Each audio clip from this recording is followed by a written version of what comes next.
Comando Vermelho surgiu? Você tem ideia? Cara, o Comando Vermelho, ele aí, novamente, o negócio vai falar, você tá falando mal da esquerda. Não tô falando mal da esquerda, tô falando de história. Presídio de Ilha Grande, em Angra dos Reis.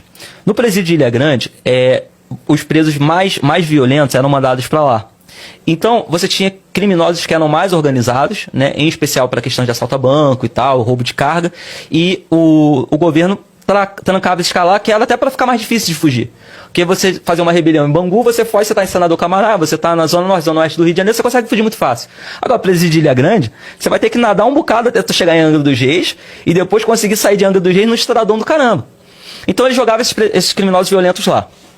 O regime militar tinha também os presos políticos, que, na minha opinião, era mais gente chata do que efetivamente perigosa. Não que não tivessem presos políticos que atuassem de maneira terrorista. E as pessoas falam assim, o regime militar matou e tal, não sei o quê. Mas, cara, você não estava lidando com um moleque que ficava xingando o Bolsonaro de fascista no Twitter. Você estava lidando com um cara que tinha uma ideologia de guerrilha, que assaltava banco, que explodia carro, que fazia e acontecia. Era uma outra linha. Hoje, eu sou extremamente contra a ideia de trazer um regime militar para cá. Que hoje, o moleque que diz que está sendo oprimido, que não vive numa democracia, ele não vai ter mais o direito de fazer isso. E quando esse direito for cesseado a ele, ele vai se sentir no direito de partir para dentro da polícia, de tacar bomba, de explodir, de fazer acontecer. E era o que acontecia à época. Então, os dois lados cometiam excesso. Tanto os revolucionários, quanto o Exército Brasileiro, a Marinha, a Aeronáutica, todos eles. Eram ambos fazendo excessos. Mas a ideia do governo militar foi, vou pegar o preso político, que é chato pra cacete, vou jogar ele numa prisão com os criminosos violentos, e o criminoso violento vai descer ele a porrada, e eu não vou nem responder por isso, porque não vai ser nem eu que torturei o cara. O criminoso violento que vai descer a porrada nele, e esse maluco, quando sair, ele não vai querer mais ficar fazendo propagandazinha política, porque ele vai ver como é que o criminoso é.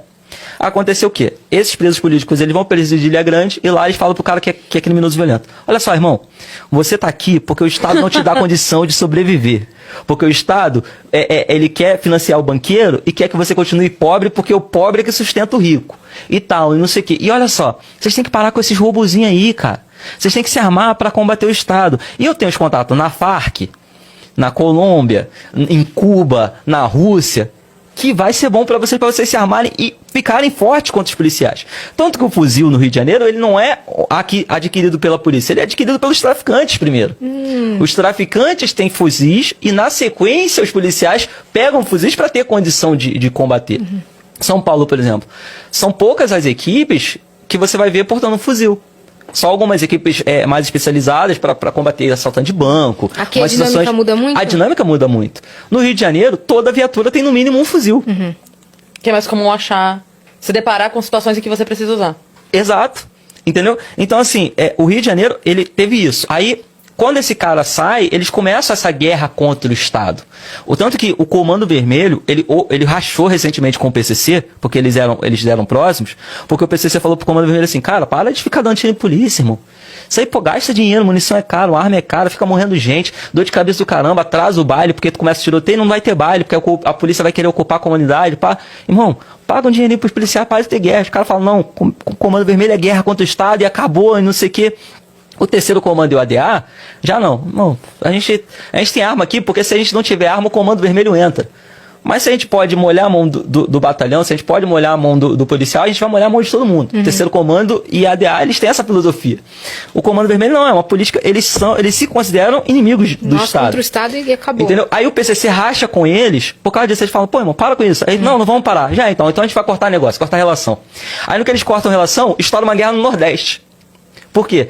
Já viu, vocês devem ter visto umas rebeliões que estavam tendo em presídio, e aí ele começa a matar e um come o coração do outro, um negócio muito bizarro que teve lá, a família do Norte contra a PCC, é porque o Comando Vermelho tinha filiais no Nordeste e no Norte, e quando ocorre essa ruptura no Rio de Janeiro, a guerra estoura lá, porque o Comando Vermelho, o PCC não era forte, não tinha raízes no estado do Rio. Aí o PCC vai junto ao terceiro comando e fala assim, vamos tentar ir e tal, mas não deu certo, não vingou.